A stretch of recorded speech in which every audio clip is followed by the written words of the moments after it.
Hi, everyone. This is Amir Sharif of Opsani, and I have the pleasure of having Damon Curry from F5 NGINX and Robert Starmer with me. And today we are going to talk about how we can leverage NGINX metrics for AIOPs and performance tuning cloud native workloads for better efficiency.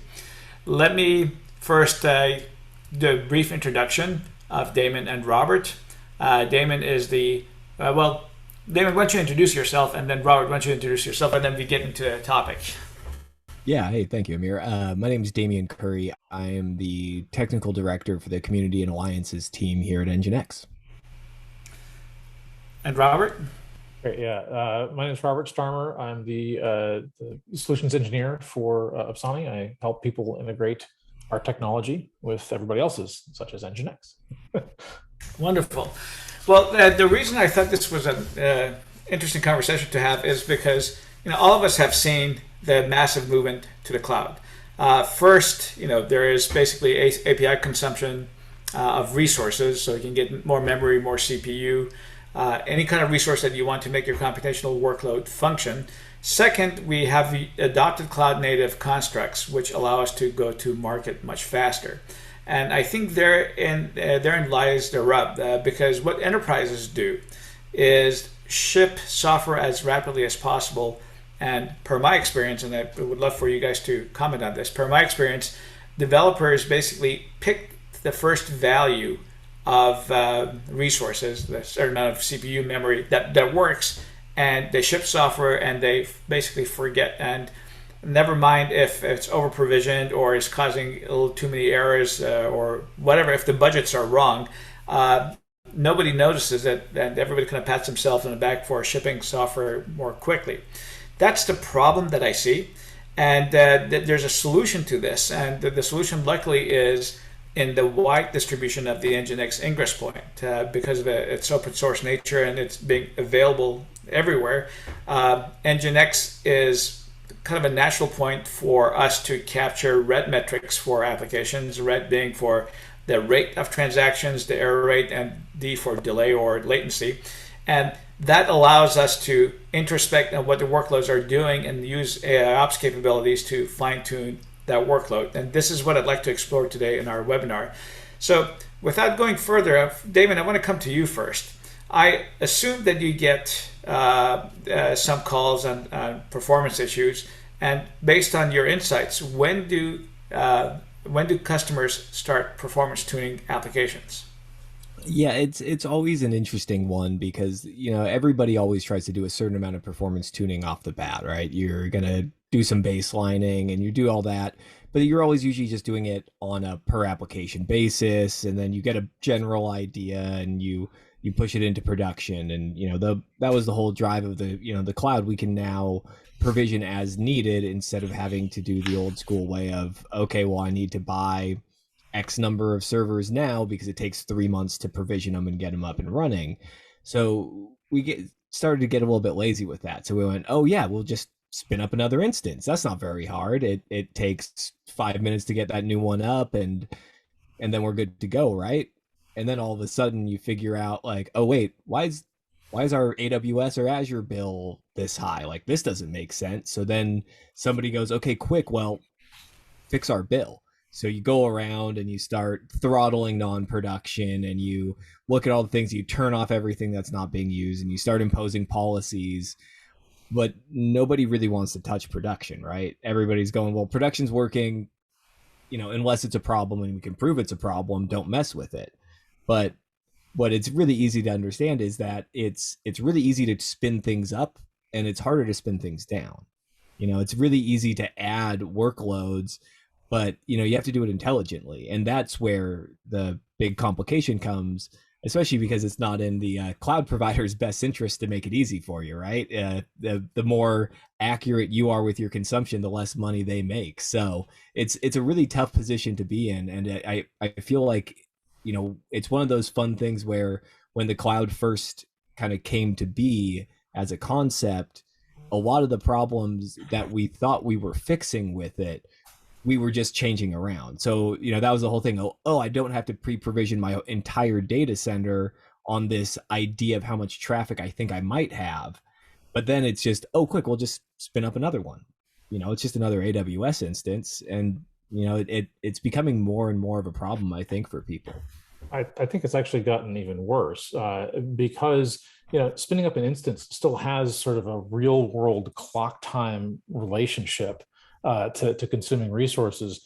And so now what we're seeing are people that are saying, well, I'm going to spin up a number of instances and I'm going to put something like Kubernetes on top. And with that layer, now it's even easier for me to turn on resources. I don't really know how much capacity they use or how much capacity I should have, and how do I deal with spikes in traffic, load shifts as my customers come and go over specific periods of time.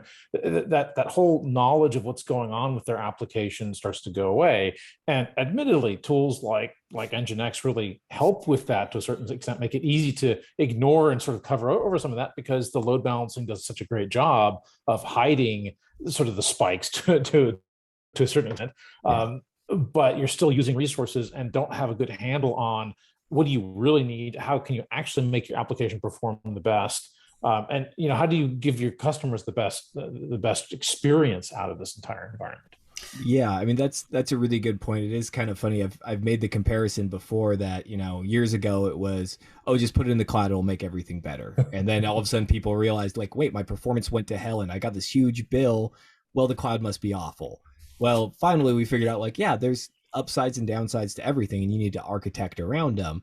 But now we have containers in Kubernetes, so we'll just put it in a container. And now it's just, we're not necessarily solving the problem, we're just moving the target. So, oh, well, now it's not the developer's problem, now it's not their problem. It's, you're just shifting the blame at a certain point. Yeah, I mean, we've seen a lot in terms of application scaling, and especially some of the auto scaling tools that now exist out there.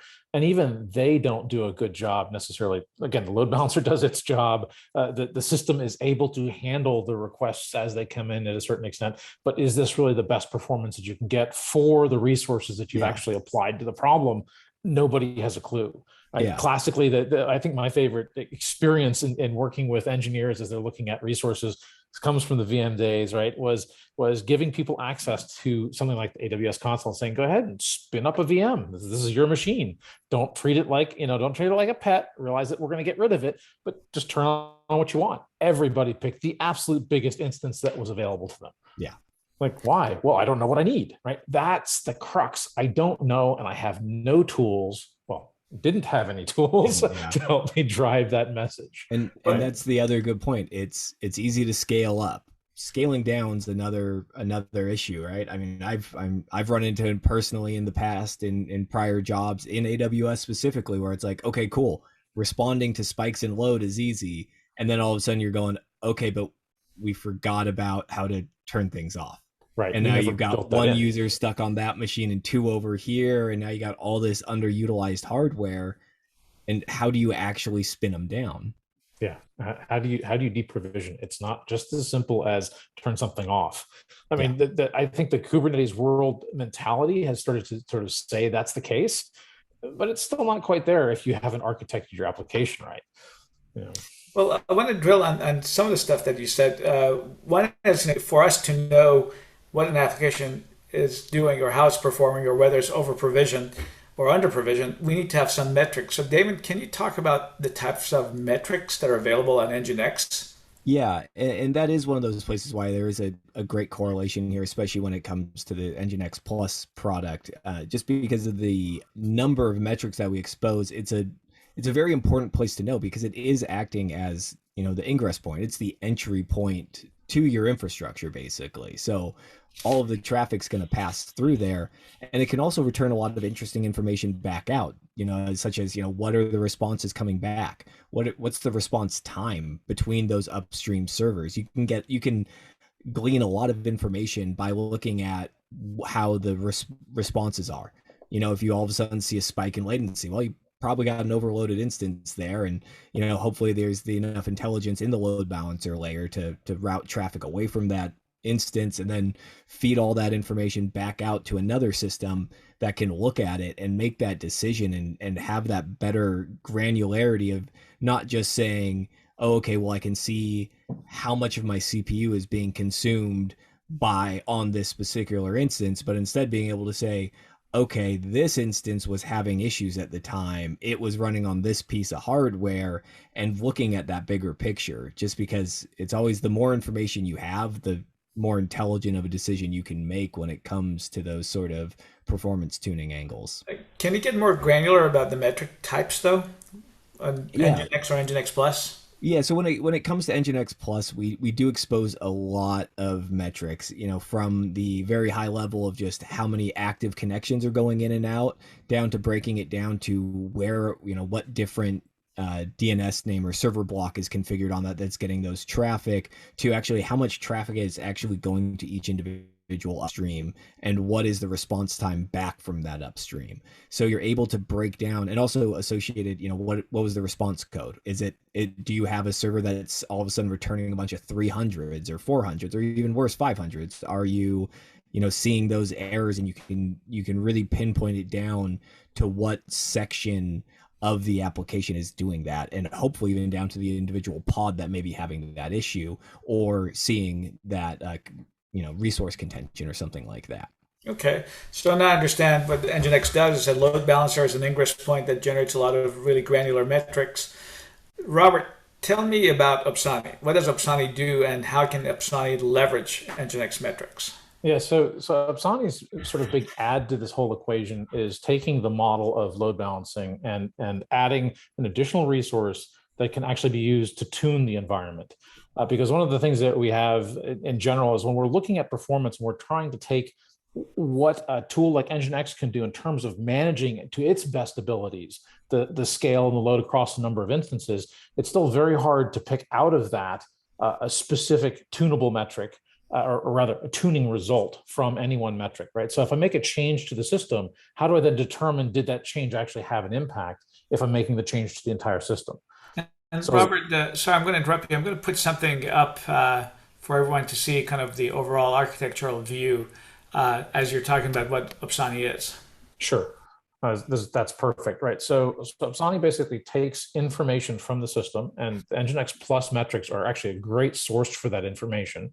But we really need that detailed red metric style information. So your throughput, your error rate, your latency, those are the core pieces of information that we need. But we also need another component, and that is the idea of a separate resource that's exactly the same as everything else, but is the one piece that we can manipulate. And the nice thing is that within the NGINX system space, and especially using Kubernetes as sort of the management layer on top of that, tying all these pieces together, it's very easy to inject one more resource that we can then manipulate and tune, or take one of the resources away and manipulate and tune that one additional resource. That's really the power of Opsani optimization within this environment, because we're looking at the actual traffic. Classically, people try to optimize things in a staging environment that try to define a load balancing paradigm, or a scale out a load generator paradigm against their system. And the problem is it's very hard to make that match real world cases. Right. So if we can do this live, leveraging the benefits of a very powerful load balancer that is watching for failures in that one tuning instance, for example, and pulling that out of the stack quickly, right? So you limit any impact to your environment, but you can actually now get those metrics from that one differentiated individual against the entire running system. Okay, so what's a tweet for what does Opsani do, and then what's the Cliff Notes version of how does Opsani work? The tweet version is we optimize your system in a ratiometric fashion. I don't know, maybe that's even too deep, but I mean, really, what we're trying to do is we're trying to optimize in a live system running live production traffic without impacting your customer's actual experience, and only finding that an improvable resource, that right set of resources to either meet an SLO requirement, right? So you can actually just say, this is the service level I'm trying to achieve, right? NGINX is going to do what it can to achieve that. But if the resources aren't right, if the system configuration isn't right, NGINX can only do so much, right? We come in and we help tune that resource, those backend resources, so that NGINX can do the best job on top of that. And can you tell me how it works quickly? Yeah, so we actually work through, I like to think of it as really guided Monte Carlo, right? So you have a set of parameters that you're going to tune on the back end, things simplest ones and the ones that we find actually have great impact are available CPUs. So either the requests, and again, in the Kubernetes world, CPU requests and memory requests, and also the limits, because with limits, you can actually start to really understand what does your system require. But then we can also tune any other parameter within that environment. So we tune those resources. We actually look at the results for each one of those tuning parameters. We can do this not only on a single service, but on multiple services all at the same time. So we can really tune your system, even when just tuning a couple parameters, something that a human just could never do. I mean, there are just too many variables to tweak. And we can suss out of that. This is where the AI engine comes into play, right? We can suss out of that what parameters really had the biggest impact on your application's performance, and which ones should you tune to the right level to allow, again, the NGINX services, the rest of the system to operate as efficiently as possible. And okay, then I'm going to come to both of you. So if I'm a layman and I have NGINX front-ending a Kubernetes workload that's containerized, how do I connect it to Opsani in order to get that optimization? Can you guys kind of describe what that process would look like? Yeah. The one of the great things with how Opsani manages its information is you guys are using the standards, right? So by default, we have support built into our ingress controller to easily deploy Prometheus and scrape all the metrics from the ingress controller. So from there, you just need to have that set up, and then Opsani just pulls right from there. So, with NGINX Plus, it was super easy. I mean, I don't think we really had to do many changes at all to make it all work together. Right. We actually just scraped the Prometheus endpoint directly, so we were able to pull the Prometheus metrics. Or, we also have environments where Prometheus is already configured; it's already pulling those metrics, and we just pull from Prometheus. It's a very straightforward approach, and that just connects those metrics into the Opsani engine. So NGINX is doing what it expects to do, what it does every day, day in, day out. It continues to manage your environment, and we're just looking in the background, making our little changes to that one additional instance. To see how those changes impact the performance, the latency, the throughput of that particular service. And again, we can do that not just for a single service, but for anything that NGINX is managing the load balancing and scale for at the same time. And I think that's really the key part too, right? Because it's not just the one application. Your application could be super well designed, super performant, but if the other containers on that host aren't, doesn't matter. The whole noisy neighbor thing becomes even more of a problem now with containers. So it's really important to look at it holistically. And like you were saying before with the production, you can test and guess and go, oh, this is how people are going to use my website. But you're never going to get it right. You're going to do your best, and then you're going to put it in production, and they're going to figure out, a way to break it that you never thought of. And unless you can react to those in real time, you're just out of luck. Yeah, absolutely. No, the production tuning thing I think is really key. I mean, we've been at this for a number of years, and we've seen plenty of cases where people have load generators. We even have test apps with load generators. Sure, I can generate load, but are you generating load that looks like your customers? Very few people are actually able to build out and play back any real customer data, and even then, that's the customers from the last time you looked at this, right? That's still not the real transactional data that you really want to know and really want to make sure you tune to. Yeah. And especially when you start thinking about, again, the development cycle, the development processes that people are putting in place today. It used to be that you could have 6 months where, okay, I can build a load generator, I can test it, I can put it into production 6 months, it's going to be fine, then the next release will come out. Now we have releases daily. How did that last resource impact your performance? Right. Again, load balancer is going to do its job. It's going to do the best it possibly can against that new change. Potentially, it will scale up even, right? So tying into autoscalers, taking those metrics for other purposes as well.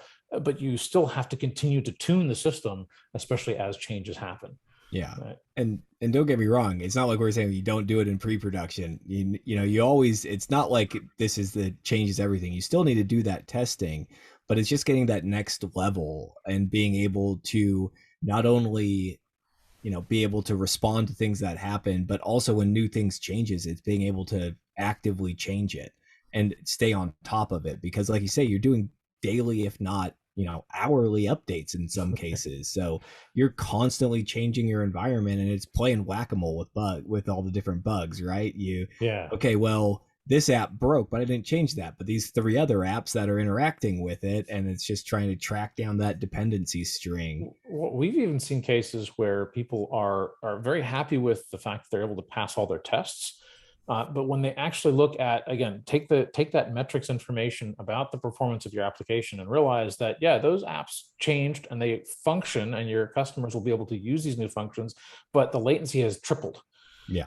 And that means that you're going to actually start losing customers because now suddenly the delays have become perceptible. And as soon as you hit perceptible delays, all bets are off, right? People start to get really frustrated really fast. So that's another thing that, again, you can do this in pre-production. You can do this in the staging as just a test environment, just to validate that you're not hitting those sorts of failures. But this is really where the SLO based optimization comes into its forefront, because you can start saying, these are the SLOs that we have to meet. So even as new resources roll out, you can continue to ensure that you're optimizing towards those actual target results. Yeah. And that may require increased resource rather than reduced resource, but at least you can meet your requirements. And really in the end, I think most of us are looking to make sure that our customers are happy. Yeah, it's funny you mentioned it. That's just another one of those key spots where the auto scaling can get you in trouble, because you might not actually notice that new latency bug came up in your code, because the autoscalers did their job and just spun up a bunch more. So you're still hitting that SLO without thinking, oh, wait, I just doubled my resources that are required to keep that.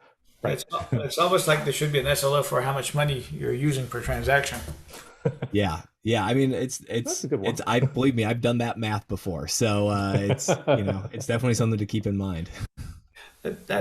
Damien, when we got started, you distinguished between NGINX and NGINX Plus. Can you talk about those two products? Because I think we've done setups with both, and I want to make sure that the audience understands the difference between the two before we talk about how we integrate with each. Yeah, definitely. So NGINX open source is the product everybody knows and loves, right? And then back in 2012, I want to say it is, we founded NGINX Plus, the company, and started working on an enterprise version of NGINX open source, and that's what became NGINX Plus. And so that is standard open source with added functionality around those extended metrics we were talking about. We have some more APIs and dynamic configuration that's possible that allows some better performance in a Kubernetes environment.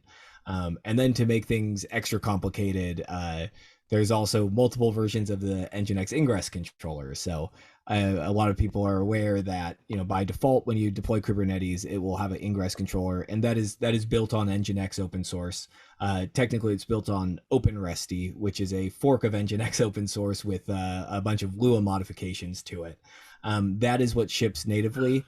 Due to having some supportability and wanting to be able to take advantage of some of the functionality we built into NGINX Plus, we've actually developed our own version of the ingress controller for Kubernetes, that we have versions for both NGINX open source and NGINX Plus. So there's a whole variety of different offerings in that space, and it does get a little confusing, but we're doing our best to try to make it a little bit clearer. And so, Robert, based on the variations that Damon just mentioned, I understand that you did 3 different experiments. Do I have that right? Yeah. So we did 3 experiments because we wanted to look at the I guess maybe now it's the upstream open source, or maybe it's the downstream open source. Anyway, the Kubernetes community managed open source NGINX versus the NGINX F5 NGINX managed open source variant, and then the NGINX Plus variant. And we did have to do some modifications for both of the open source variants because they don't collect the same level of detailed metrics that we can get out of the NGINX Plus service.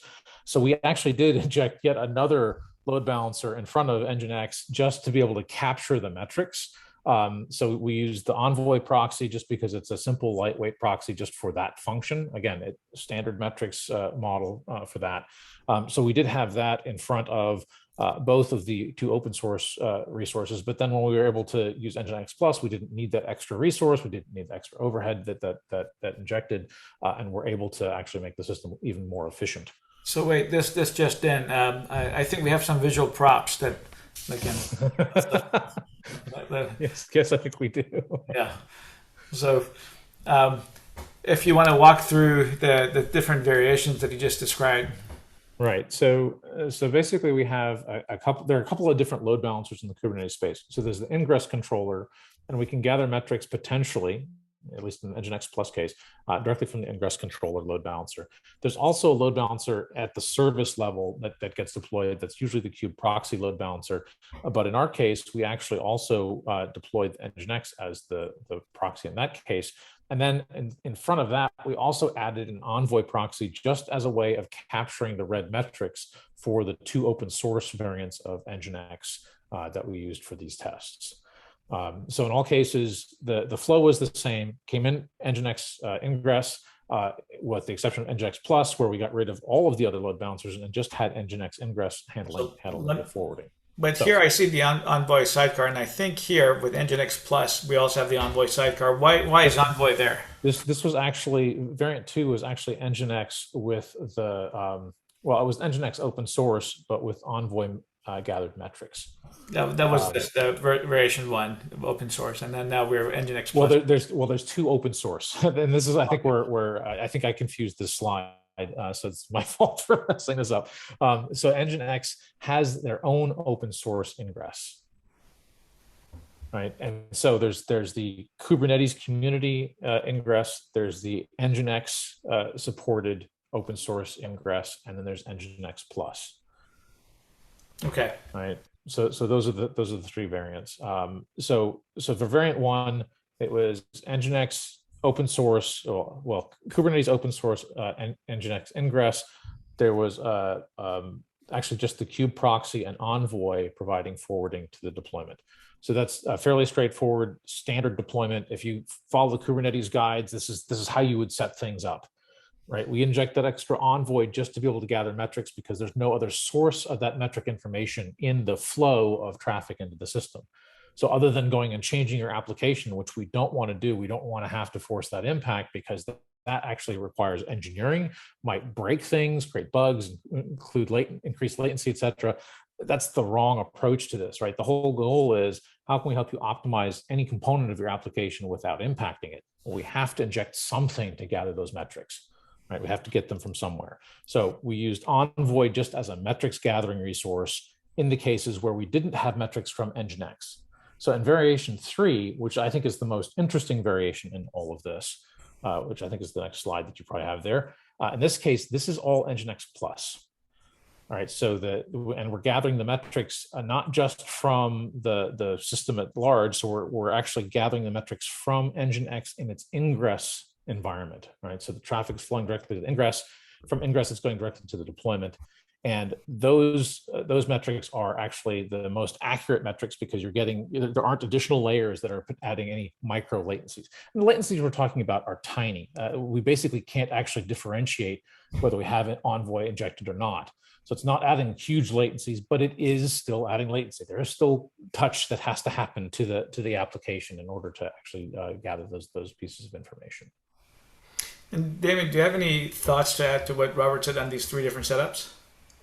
Yeah, I mean, yeah, it's like with the whole latency question, that's always the big thing in people's minds. And, the most important thing is if you can just limit the amount of hops it has to make, even if they're, not adding noticeable latency, it's just another failure point, right? And the fact that you can just have a much more direct way to pull those metrics straight out, and I mean, it's just a no-brainer to me. So yeah, I'm glad we were able to get that easy integration. Yeah, the other thing I would say is that I also think that the load balancer, the NGINX Plus load balancer specifically, actually does a better job of balancing load. It just seems to be more responsive to all of the minor changes within the mainline deployment, on top of then the potentially more major changes that we instantiate on that tuning resource.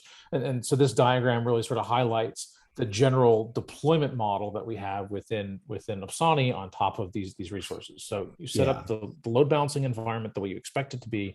In this case, again, NGINX Plus does a better job. I mean, and there are some, benefits with the just the base ingress controller itself as well, right? There's because of the way the upstream, community managed one is built on OpenResty, which heavily leverages Lua code. It really does add a lot of resource overhead to the NGINX processes and adds more complexity and things there, as well as some. There's more steps when CVEs are discovered or anything like that. There's a bit more of a lag for patching those things. So there's some definite benefits. And then of course, it's not just the metrics. The metrics help, but in NGINX Plus, there's some more intelligent load balancing methodologies. Like I was talking before about how we can monitor the response time. It can actually do load balancing based on that. So it's routing traffic to whichever upstream pod is responding the fastest, which usually equates to having the least amount of load. So there's some definite benefits in that, as well as just the the dynamic changes that you can make in NGINX Plus that cause less reloads to the ingress controller, which means less latency and less possible issues, and all that fun stuff. And we have some actual data that underscores what you guys just said. So here are the results from the 3 different variations. Robert, if you could walk us through that, and Damon, feel free to provide any commentary to elucidate issues. Yeah, so in this case, I guess maybe I didn't capture the data for the NGINX open source ingress, because the thing we wanted to show here was the difference really between NGINX Plus and the upstream proxy, right? As Damon was saying, the upstream proxy, I mean, I don't think that the work that's been done there is bad, but it does add overhead. It does impact the ability for the system to scale as effectively as possible. We also wanted to make sure that Envoy wasn't the thing that was skewing this data, right? So that's why we have these 3 particular test results, because I think they were most compelling. The upstream NGINX with Envoy, we saw a cost reduction on the order of 44%. So there is actually a benefit that we can drive, even just using all the open source components and specifically the upstream, or rather Kubernetes managed upstream resources. When we actually look at NGINX Plus, we gathered metrics directly from NGINX Plus, and we actually saw a slightly better P50 response. So there is actually an impact to Envoy in that system.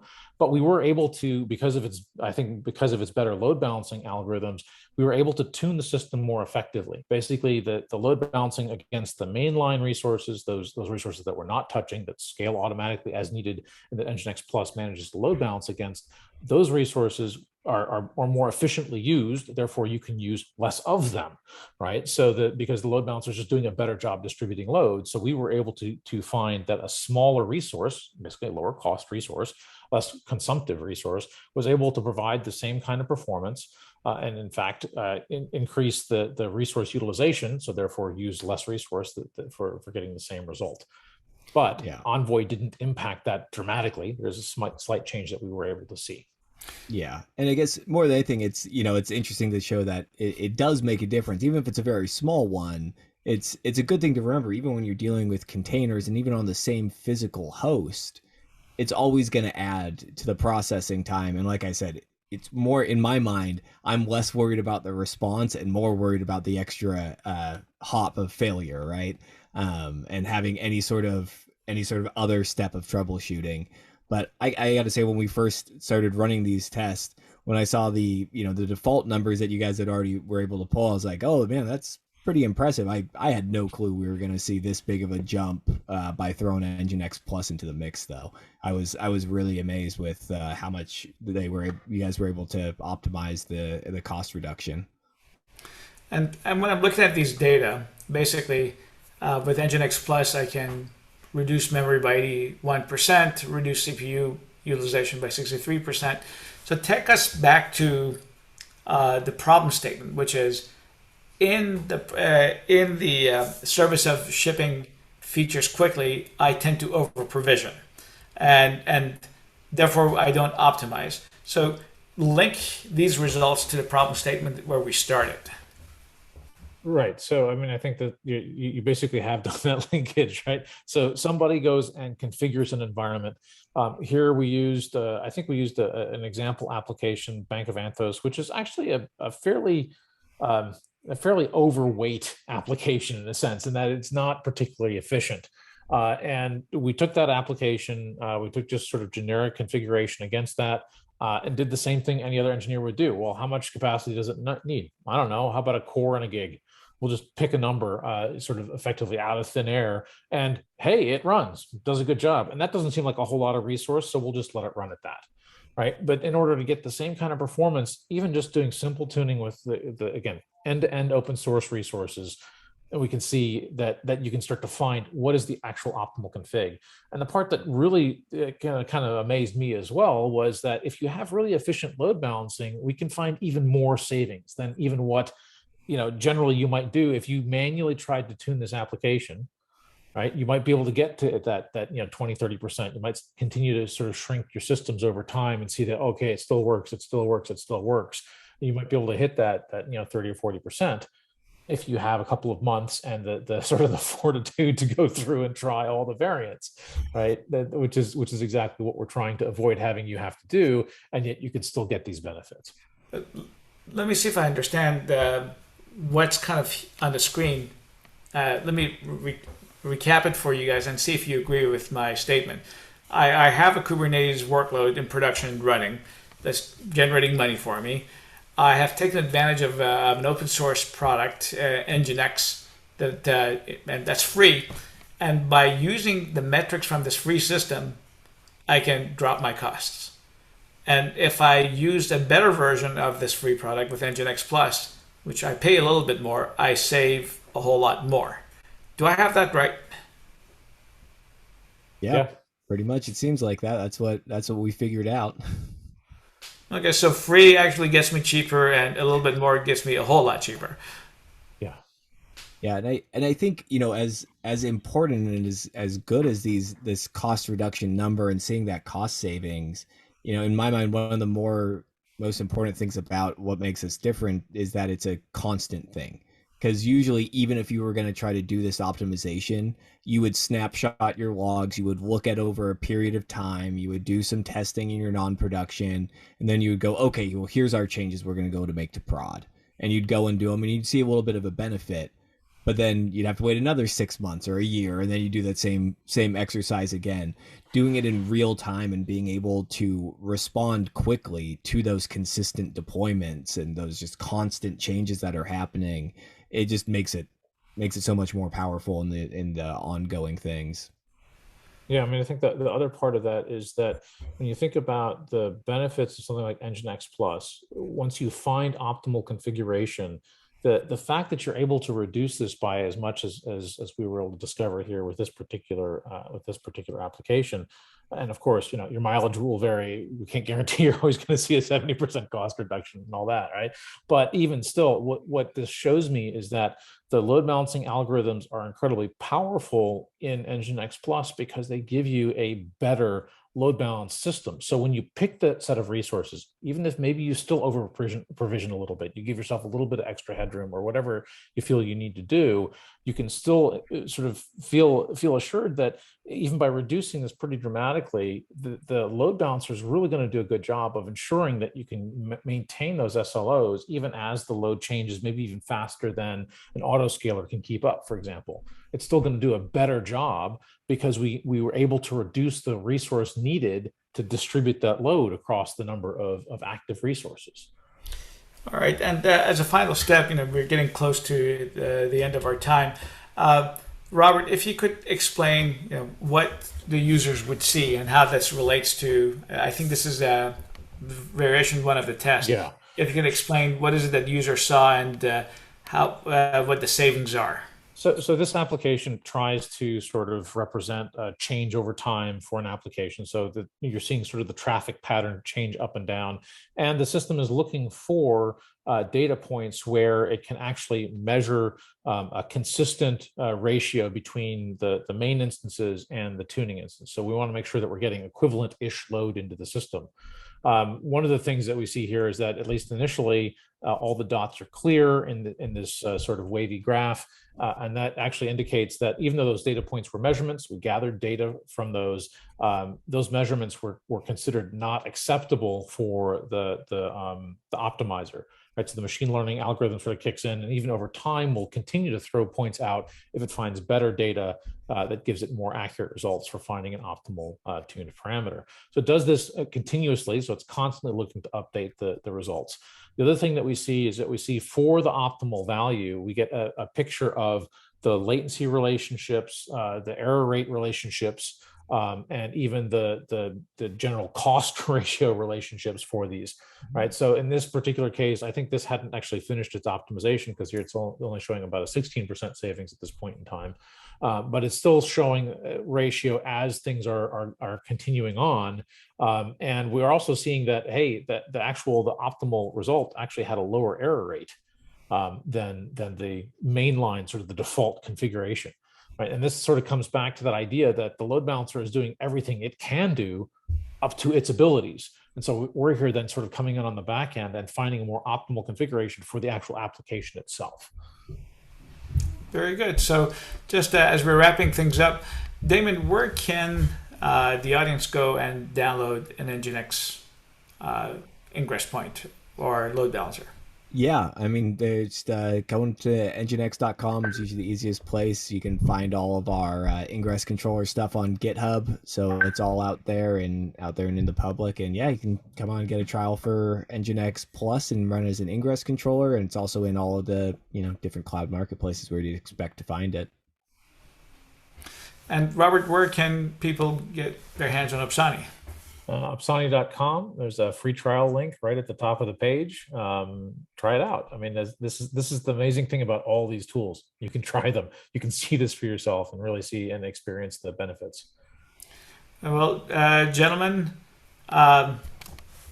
there's also something else before I wrap up. Opsani is offering customers free use of our production software for 90 days.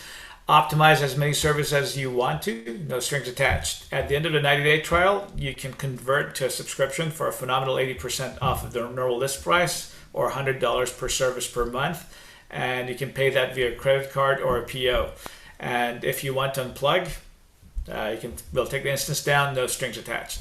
Thank you so much. And Damon and Robert, I am grateful for both of your times. And thank you for parting away with your expertise, and I wish you both a very wonderful December and very wonderful holidays. Yeah, likewise. Thanks for having me. It was always a good conversation. Yeah. This was a lot of fun, and Damien, it's always great to chat. Yeah, have a good one, everyone. All right, thanks. Bye.